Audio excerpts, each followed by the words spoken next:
Greg Pasqua here, chiropractor from White Plains Road in the Bronx, and we're going to talk a little bit today about how the weather affects our body, specifically joint-wise and pain-wise. We have a Super Bowl coming up, and it will be the first time in quite a while that it's in cold weather, and I was asked whether or not this will be affecting the athletes. Now, personally, I know that the cold weather or rainy weather can affect the body and the joints as far as pain goes, but I think that in this case, these guys are going to be so hyped up and the adrenaline's going to be rushing around their body so acutely, so strongly that they're not going to feel anything when it comes to weather, and they might not even be feeling the normal aches and pains that they have. But we have to remember, too, that most of the great games in football were played in bad weather. The great giant bear games of the playoffs when we only had 8 teams in the NFL, they were played in cold weather. They were played in snow. The most talked about games are always the games played in the coldest weather. We had the Green Bay San Francisco 49er game recently, and that was the most hyped up game because of the cold weather. So I don't think that we should be thinking about how this is not normal or natural for football. I think this is very natural. But let me talk a little bit about why the weather affects us. If you have a joint that's been injured, that joint at some point, the capsule around the joint has been sprained and misshapen, and maybe it's never healed back to the same. There might be cartilage in that joint that's irritated, and there might just be fluid in that joint that's from inflammation.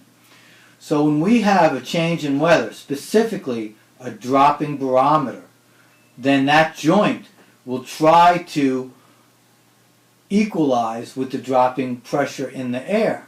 A joint is a closed system. So if the air pressure drops like we have before a storm, that closed system of the joint will swell somewhat until it equalizes, and that's what causes pain.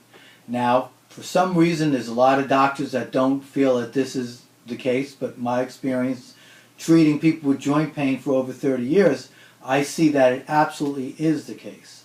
Matter of fact, originally, the first weather forecasters for the National Weather Service were Army surgeons, were doctors, because they realized that doctors always were conditioned to check the weather conditions because of all their patients in the Army that used to complain of more pains and aches and pains because of the weather.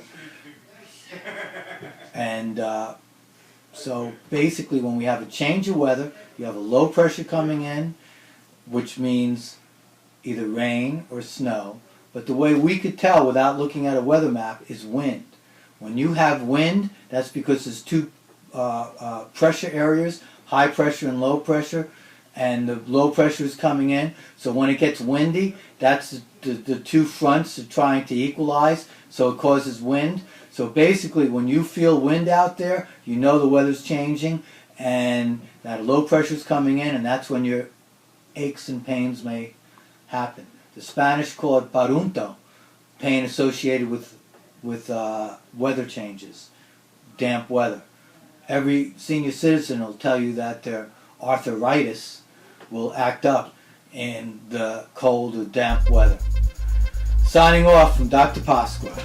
Oh, who do you think is going to win the Super Bowl? Super Bowl, I want to go with the old timer. I want to see Peyton Manning win in New York, just like Eli Manning won in Indianapolis. I think that it's that tit for tat. Thank you, Dr. Pasqua.